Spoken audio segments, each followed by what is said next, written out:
যদি কাঁটাও ফুটেন এটার উপর ধৈর্য ধরা হয়, আল্লাহ পাক গুনাহও মাফ করবে, সওয়াবও বাড়াই দিবে। এবার বলেন ধৈর্য ধরে কারা? কি দেখলে বোঝা যাবে ধৈর্য ধরে?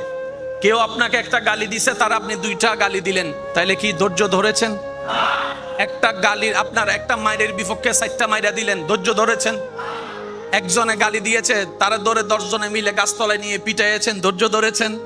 কেউ আপনাকে ফেসবুকে একটা স্ট্যাটাস দিল, আপনিও তার জন্য 3টা স্ট্যাটাস মাইরা দিলেন, ধৈর্য ধরলেন? জোরে বলেন, ধৈর্য ধরলেন? আপনার যখন বিভিন্ন অর্থনৈতিক কষ্ট আসলো, আপনি রবের হুকুমের অপেক্ষা না করে সুদের সাথে লেগে গেলেন, আপনি কি ধৈর্য ধরলেন? জোরে বলেন, ধৈর্য ধরলেন? বউয়ের অত্যাচার, স্বামীর অত্যাচার, পারিবারিক অত্যাচার, কোনো কিছু সহ্য না করে ডাইরেক্ট আপনি ডিভোর্সের মধ্যে চলে গেলেন, ধৈর্য ধরলেন? প্রত্যেকটা মানুষের জীবনে বিপদ আছে কি নাই? আসবে কি আসবে না? রবের ফরমান কখনো মিথ্যা হতে পারে? রব বলে যে দুনিয়াবি কষ্ট তোমাদের কাছে অনেক কিছুই আসবে, কখনো খাবার কষ্ট, কখনো ভয়ের কষ্ট, কখনো শারীরিক কষ্ট, কখনো মানসিক কষ্ট, কখনো পারিবারিক কষ্ট, কখনো সামাজিক কষ্ট। কিন্তু বান্দা এতটুকু মনে রাখবা, তুমি শুধু আমি রবের হুকুমের অপেক্ষায় বসে থাকবা, আমি রবের হুকুমের অপেক্ষায় বসে থাকবা। এ রবের হুকুমের অপেক্ষা করে বসে থাকার নামই হচ্ছে ধৈর্য। ধৈর্য। আর রব বলে যে আমার হুকুমের আশার অপেক্ষায় বসে থাকে, আমিও রব তাকে তাকায় থাকি, আমার ফেরেশতারাও তাকে গার্ড দিতে থাকে। সুবহানাল্লাহ। গালি দেনেওয়ালা দিল, শুননেওয়ালা কান দিয়ে শুনলো। মুখ আছে তার 3টা গালি দেওয়ার, শুধু এতটুক চিন্তা করলো। শয়তান বলে যে গালি 3টা দিছে, তুই 6টা দে। তখন ঈমান বলে যে খবরদার, লপকুশাই করিস না, মুখটা খুলিস না, আল্লাহ নারাজ হয়ে যাবে, আল্লাহ নারাজ হয়ে যাবে, আল্লাহ নারাজ হয়ে যাবে। বিচারটা রবের উপর ছেড়ে দিলাম, আমি সবর করে রইলাম আমার রবের হুকুমের অপেক্ষায়। একদিন যায়, 1 সপ্তাহ যায়, 1 মাস যায়, বিভিন্ন ধরনের কষ্টের উপর যখন বান্দা রবের হুকুমের অপেক্ষা করে, যখন ধৈর্যশীল হিসেবে পরিচিত হয়, রবের বান্দাদের ভিতরে যার বলা করাটা, ধৈর্য ধরাটা রবের পছন্দ হয়ে যায়, রব সাথে সাথেই বলে ইন্নাল্লাহ মা'আস সাবিরিন। এ বিশ্ববাসী শুনে রাখো, জেনে রাখো, অমুক বান্দার সাথে আজকে থেকে আমি আল্লাহ নিজেই আছি। আমি আল্লাহ ধৈর্য ধারণকারীর সাথেই আছি। আচ্ছা, যার সাথে আল্লাহ থাকে তাকে আবার হারায় কে? সুবহানাল্লাহ বলি। যাকে আল্লাহ সাথী বানিয়ে নেয়, ওলি বানিয়ে নেয়, আপন করে নেয়, তাকে হারানোর ক্যাপাসিটি এই পৃথিবীর কারো। উহুদের যুদ্ধের মধ্যে নবী রাহমাতুল্লিল আলামিনের মুসলমান দলেরা বাহ্যিকভাবে হেরেছেন। কারবালার ময়দানে ইমাম হোসেন বাহ্যিকভাবে হেরেছেন। এই জায়গায় আমার অনেক ভাইয়ের একটু মিসগাইড হয়ে যায়। মনে রাখবেন, সব সময় ফুল দিয়ে ভালোবাসা হয় না। ভালোবাসার এক একটা ধরন আছে। মারধর করা কি ভালোবাসা নাকি ঘৃণা? জোরে বলেন, ভালোবাসা না ঘৃণা? মারধর করা কি ভালোবাসা না ঘৃণা? কিন্তু শিক্ষক যখন ছাত্রকে মারে, জোরে জোরে জোরে, মা বাবা যখন সন্তানকে মারে, তা আপনিই তো বলেছেন ভালোবাসা মানি ঘৃণা। কিন্তু মা বাবা যখন মারে সেটা আর ঘৃণার অর্থ দেয় না। শিক্ষক যখন মারে ঘৃণার অর্থ দেয় না, এটা তখন ভালোবাসার অর্থ দাঁড়িয়ে যায়। ঠিক তেমনি ভাবে আল্লাহ তাআলা প্রত্যেকটা নবীর জীবনে সেটাই ঘটিয়ে দিয়েছেন, যেটা আমাদের জন্য পরবর্তী বান্দাদের জন্য জীবনের শিক্ষা হয়ে দাঁড়াবে। বলেন সুবহানাল্লাহ। পৃথিবীর বুকে এমন কেউ নাই নবীকে হারাতে পারে। আছে? আছে এমন কেউ আছে? জান্নাতের এক একটা পুরুষের ভিতর হবে 100 জন পুরুষের শক্তি। জান্নাতে যারা যাবে এক একজন পুরুষের ভিতরে 100 জন পুরুষের শক্তি আল্লাহ পাক দান করবেন। এরকম হাজার হাজার পুরুষের শক্তি নবী রাহমাতুল্লিল আলামিনের শক্তির সামনে শেষ হয়ে যাবে, এমন শক্তি আল্লাহ নবীকে দান করেছে। সেই নবী যদি ওই পাওয়ার নিয়ে যুদ্ধের ময়দানে নামতেন, কেউ সামনে দাঁড়ানোর মতো ক্ষমতা। অথচ সেই নবীকে যখন ঘটনা পরিক্রমায় একজন ইহুদি আঘাত করেছে, একজন ইহুদি নবীকে আঘাত করেছে, নবী উল্টা উত্তরটা হাত দিয়ে মার দিয়ে না দিয়ে ওনার হাতটা ধরে বললেন, ভাইয়া আমাকে মেরে আপনি কোনো ব্যথা পান নাই তো? আমাকে আঘাত করে আপনি কোনো কষ্ট পান নাই তো? ইয়া নবী রাহমাতুল লিল আলামিন, আমাদের সামান্য একজনের থেকে 2 জন বন্ধু হলে আমরা প্রতিশোধ নিতে প্রস্তুত হয়ে যাই। নবী বলে যে আমি প্রতিশোধ শিখাতে আসিনি, আমি ক্ষমা শিখাতে এসেছি। ক্ষমা শিখাতে এসেছি।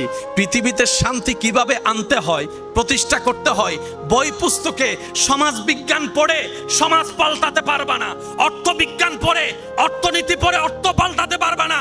কিন্তু নবীর সিস্টেমটাকে আল্লাহ এমন ভাবে উসওয়াতুন হাসানা দিয়ে সাজিয়ে দিয়েছেন, পৃথিবীর প্রত্যেকটা সেক্টরে নবীর সুন্নত আমল করলে জয় যোগান আসবে, অন্ধকারে বাতি জ্বলবেই জ্বলবে। আমাদের নবীকে আটকাই দেওয়ার মতো ক্ষমতা, বলেন না ভাইয়া?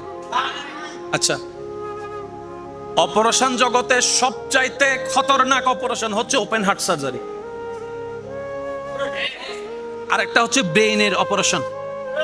দুইটা অপারেশনকে সবচাইতে মেজর বলা হয়। সেজন্য এই সমস্ত অপারেশন করার আগে আরেকখানা জোরে হন ন ভাই, আরেকখানা জোরে কি সাইন? যদি আমার অপারেশন করার ধরুন আপনার রোগী মারা যায়, আমার নামে মামলা দিতে, অথচ আপনার আমার নবীর সিনা সাক হয়েছেন, ওপেন হার্ট সার্জারি হয়েছেন। আর একটু আস্তে বলা যাবে? একটা ওপেন হার্ট সার্জারি করা অবস্থায় কমপক্ষে প্রয়োজন মোতাবেক অনেক ব্যাগ রক্ত মজুত করে রাখা হয়। কারণ রক্ত যা বের হবে, অন্য দিক থেকে রক্ত যদি সাপ্লাই করা না হয়, রক্ত শূন্যতায় হয়ে আবার স্ট্রোকের মধ্যে চলে যেতে পারে। মানুষটা জিন্দা, ওপেন হার্ট সার্জারি করা কোয়াইট ইম্পসিবল, সচেতন আপনার সজাগ অবস্থায়। কিন্তু নবী রাহমাতুল আলামিনকে ওপেন হার্ট সার্জারি করা হয়েছে। নবী সচক্ষে তাকিয়ে আছেন, নবী দেখতেই আছেন, নবী তাকিয়ে আছেন, নবী দেখতেই আছেন। জগৎ অবাক হয়ে বলে, যখন এই ওপেন হার্ট সার্জারি হচ্ছে তখন পৃথিবীর কোনো বিজ্ঞান, কোনো পড়ালেখা, কোনো মানুষ ওপেন হার্ট সার্জারি করা তো দূরের কথা, নামটাও পর্যন্ত শুনেনি, নামটাও পর্যন্ত শুনেনি। আল্লাহ তাআলা সেটা অনেক আগেই নবীকে দেখাই দিয়েছেন।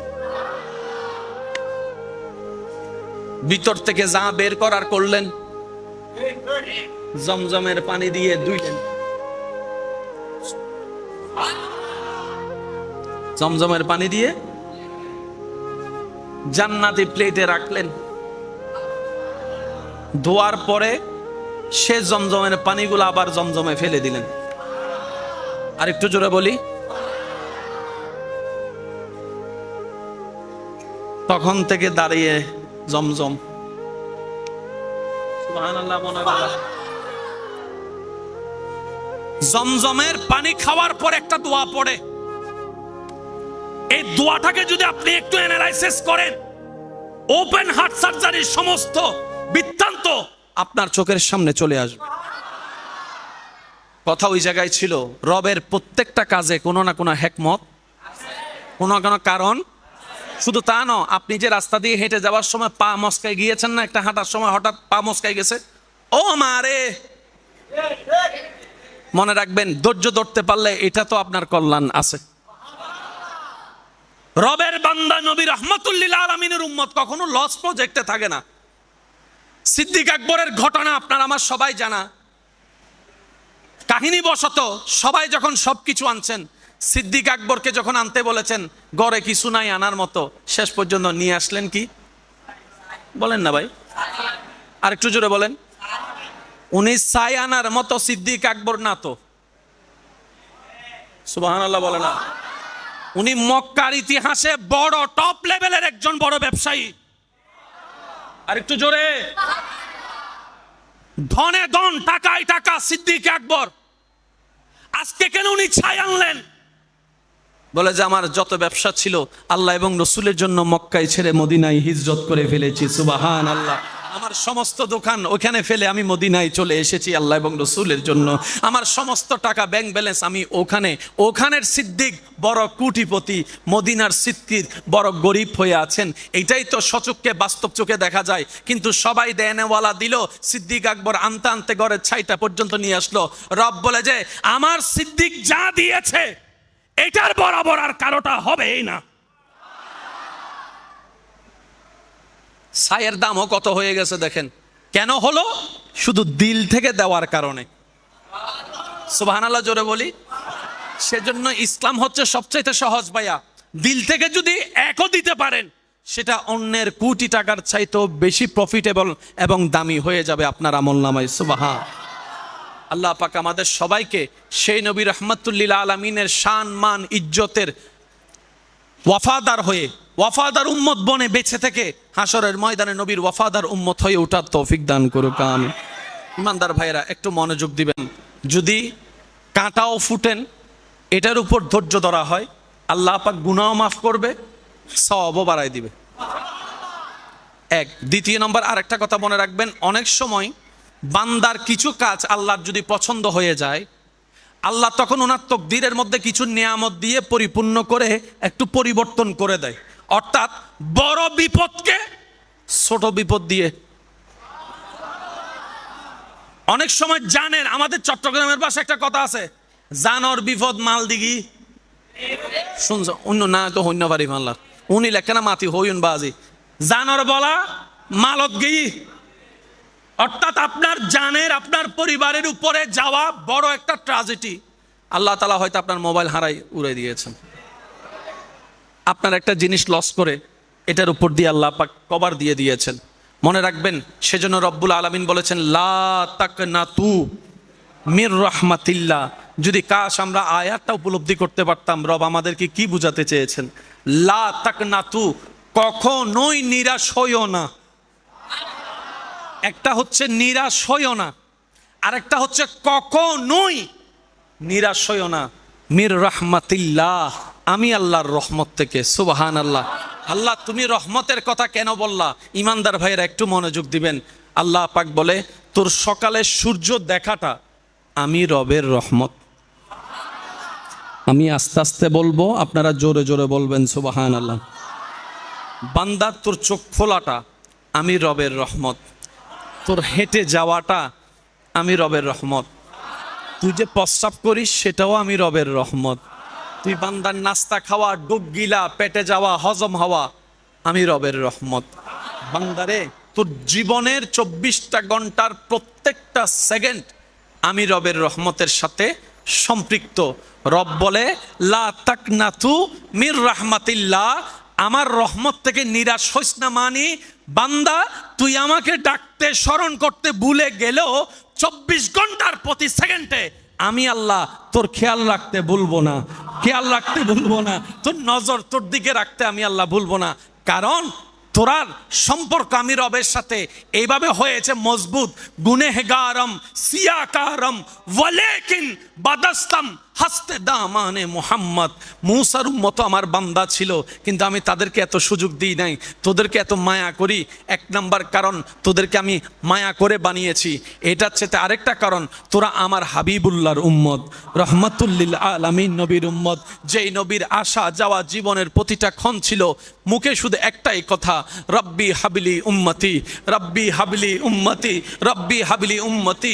সারাক্ষণ প্রতিটা ক্ষণ শুধু তোদের নবী তোদের কথা বলেছেন।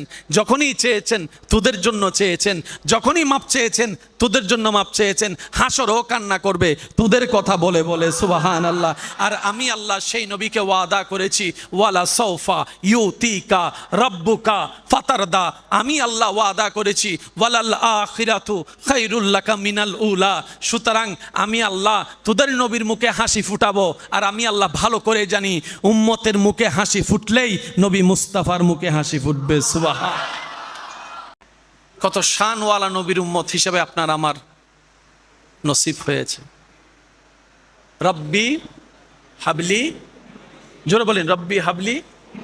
হাই হাই হাই, কত চমৎকার কথা বলেছেন। রব্বি, ও আমার আল্লাহ, হাবলি, আমাকে হেবা করে দাও। সুবহানাল্লাহ বলি। উম্মতি, আল্লাহ এক কথায় আমার উম্মত আমাকে দিয়ে দাও। নবী বলছেন হাসরের ময়দানে বলবেন, আল্লাহ আমার উম্মত, জোরে জোরে জোরে আমার উম্মত। আল্লাহ পাক বলবে, হাবিব আপনার উম্মত গুলো তো আমার বান্দাও। আশেক যারা আছেন তারা একটু মনোযোগ দিয়ে শুনবেন, কারণ সব কথা সবার জন্য হয় না, কিছু দিলওয়ালাদের জন্য তো কথা থাকে। কি বলেন ঠিক কি না? আল্লাহ পাক বলে, হাবিব যারা আপনার উম্মত তারা আমার বান্দাও তো। হাবিব বলে যে ঠিক আছে আপনার বান্দা, কিন্তু আপনি তো আহকামুল হাকিমিন, হিসাব যদি নেওয়া শুরু করেন আমার উম্মত একটাও পার পাবে না, আমি ভালো করেই জানি। আমি সিদ্দিককে নিয়ে ভাবি না, ফারুক ওসমান আলীকে নিয়ে ভাবি না, হাসান ও হোসেন ফাতেমাকে নিয়ে আমার ভাবনা নাই। আমি নবী তো তাদেরকে চাচ্ছি যারা গুনাহ করেছে, অপরাধ করেছে, যারা গুনার মধ্যে লিপ্ত ছিল, যারা অসহায়, তারা পাপী। আমি নবী তো তাদেরকে চাচ্ছি, রব্বি হাবিলি উম্মতি, আমার উম্মত আমাকে দিয়ে দাও, আমার উম্মত আমার দায়িত্বে ছেড়ে দাও। আল্লাহ পাক বলে, হাবিব আপনার দায়িত্বে ছাড়বো কেন? নবী বলে যে আল্লাহ আপনি রউফুর রহমানুর রহিম যেমন, আপনি রহমানুর রহিম যেমন, আপনি আহকামুল হাকিমিনও তেমন। আপনি যদি কঠিন বিচার নেওয়া শুরু করেন আমার এই গুনাহগার উম্মতগুলো একটাও পার পাবে না, একটাও যাবার পাবে না। জান্নাত পাওয়ার তো দূরের কথা, জান্নাতের গ্রাণও পাবে না। আল্লাহ তুমি আমাকে দিয়ে দাও, অন্তত আমার দিকে তাকাই হলো তো গুনাহগারকে জাহান্নামী থেকে তুমি জান্নাতি করে দিবা। সুবহান। আরশে হক হে मसनदे रिफअत रसूलुल्लाह की देखनी है, हशर में इज्जत रसूलुल्लाह की। ला व रब्बिल अर्श जिसको जो मिला उनसे मिला, बटती है कौनैन में नेमत रसूलुल्लाह की। चित्कार दिए बोलें सुबहान अल्लाह, और एकटू जोरे बोलें सुबहान अल्लाह।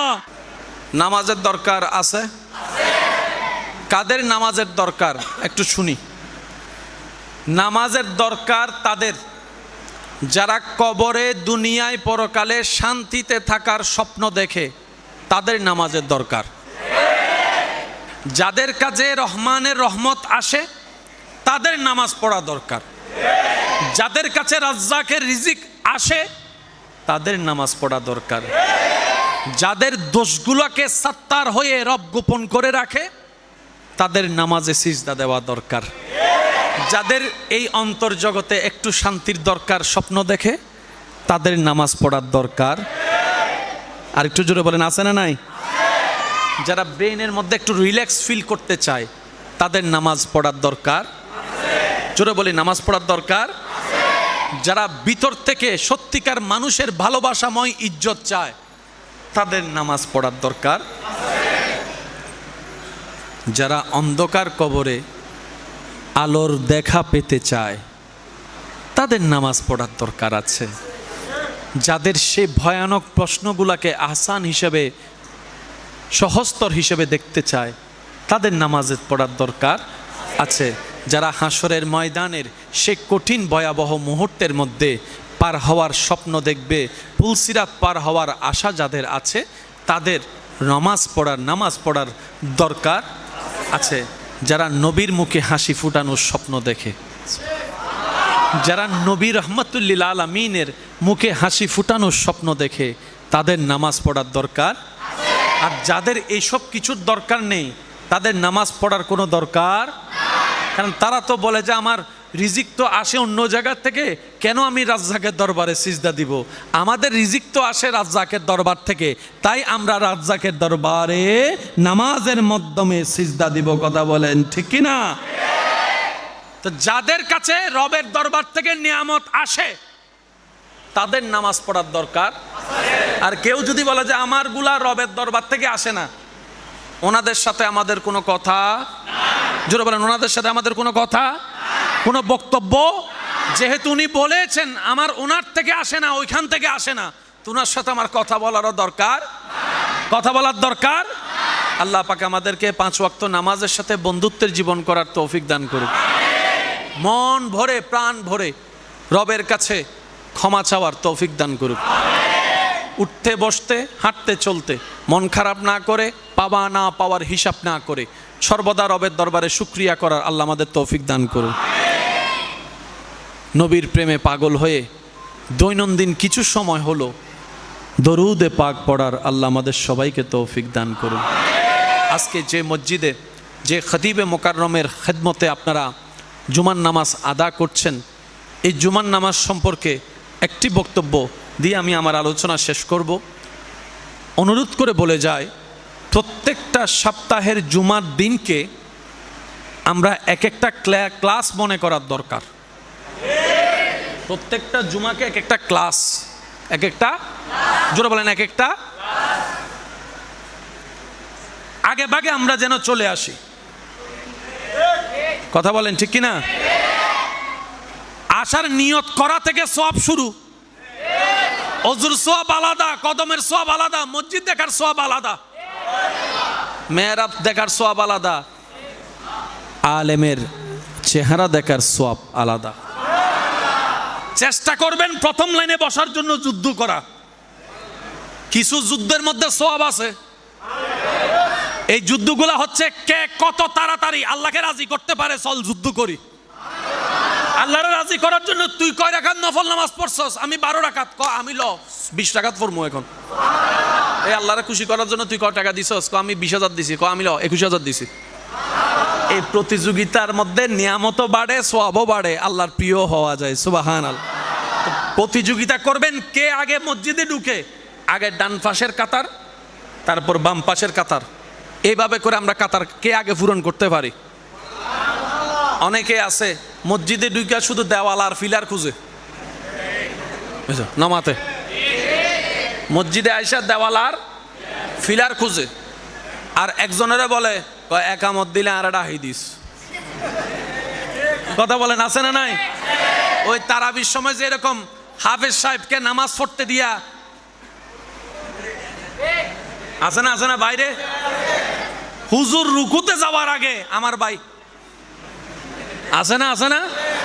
তো এই প্রত্যেকটা জুমাকে আমরা যদি ক্লাস হিসেবে নেওয়ার চেষ্টা করি, একটা শব্দ শিখতে পারলে মন্দ কি? তবে শোনার নিয়তে নয়, শিকার নিয়তে আসতে হবে। ছাত্র হয়ে বসতে হবে শিক্ষকের সামনে আদব এবং মোহাব্বত নিয়ে। তাহলেই শিখা হবে, তাহলেই জানা হবে। আমার একজন উস্তাদ বলতেন, যত তুমি নিজেকে মূর্খ বানায় রাখবা তত তুমি শিখতে পারবা, জানতে পারবা, বুঝতে পারবা। যেদিন তোমার মন বলবে, ব্রেন বলবে আমি জেনে গেছি, শিখে গেছি, সেদিন থেকে তোমার শিখা, বলেন না, সেদিন থেকে তোমার শিখা। যত নিজের মূর্খ বানায় রাখবেন, দেখবেন দাদা হয়ে নাতি থেকেও শিখতে পারবেন। কথা বলে না ভাই? এটাকে বলা হয় দোলনা থেকে কবর পর্যন্ত শিক্ষা। এই যে অনেক ক্যামেরা ভাইয়েরা এখানে আছেন, আমি হাজার বিষয়ে ফটো আর কি 10টা মিনিট ক্যামেরা চালাইতে দিলে পারবো? এখানে কত সুইচ আছে, সুইচের মধ্যে হারাই যাব। ওই সাউন্ড বক্সের ওই মেশিনটা দেখেন, বোর্ডটা কত হাজার সুইচ। 5 মিনিটের জন্য যদি আমারে বলেন যে হুজুর একটু দেখেন ইকু টিকু লাগলে দিয়েন, আর আমার ভাই যদি আমার ইকুর কথা কয়, আমি তো কি দিয়া যে বসে থাকবো এটা আমি নিজেও জানি না। তো শিকার কোনো শেষ। সবসময় নিজেকে মনে করবেন আমি মূর্খ, আমি কিচ্ছু জানি না। লাভ কি হবে জানেন? আপনার শিকা বাড়তে থাকবে, আপনার মনে কখনো অহংকার আসবে না, কাউকে ছোট দেখানোর ইচ্ছাও লাগবে না, কারো উপর আপনি দেমাগ দেখায় কথা বলার সুযোগ আর শয়তানে পাবে না, কারণ আপনি নিজেকে মূর্খ বানায় রেখেছেন। আল্লাহ পাক আমাদেরকে দিন ইসলাম শিকার, বুজার, নবীর প্রেম দিয়ে কোরআন সুন্নাহকে দেখার আল্লাহ তৌফিক দান করুন। আমরা যারা এসেছি নবীর ওয়াফাদার উম্মত, আল্লাহর ওয়াফাদার বান্দা হয়ে যেন আমরা কবরে গিয়ে হাসর উঠতে পারি, আল্লাহ আমাদের সবাইকে সেই নসিব দান করুন। আর একটু জোরে বলেন না। শেষ একটা কথা বলে বিদায় নিচ্ছি।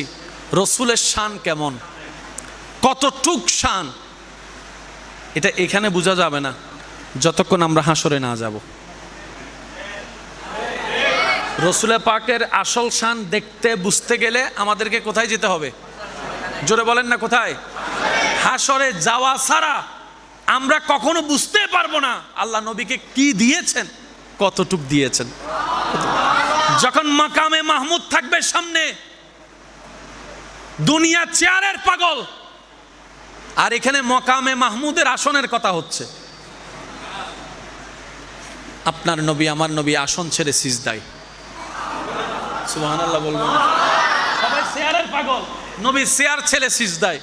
আল্লাহ পাক বলে হাবিব আজকে হাসরটা করছি আপনার শানের জন্য, দেখানোর জন্য, আপনি আসনে বসেন না। হাবিব বলে আল্লাহ আমার উম্মত, আমার উম্মত, আমার উম্মত, আমার উম্মত। সেজন্য বলা হয় উম্মত ওয়ালা নবী রাহমাতুল্লিল আলামিন। কি সৌভাগ্য আমাদের জানেন। বিশ্বাস করেন ভাই, নামের আগে প্রত্যেকজনের নাম ভিন্ন, কিন্তু একটা নাম সেম, সেটা হচ্ছে মোহাম্মদ। এই মোহাম্মদ নামটা কেন আপনার নামের আগে আসে, আমার নামের আগে আছে? এটা হাসরের ময়দানে যাওয়া ছাড়া বুঝা। ভোটার আইডি কার্ড ছাড়া দেশে কোনো দাম নাই। এটা মনে করেন যে হাসরের এক ভোটার আইডি কার্ডের মতো কাজ করবে আর কি, আল্লাহ দয়া করলে।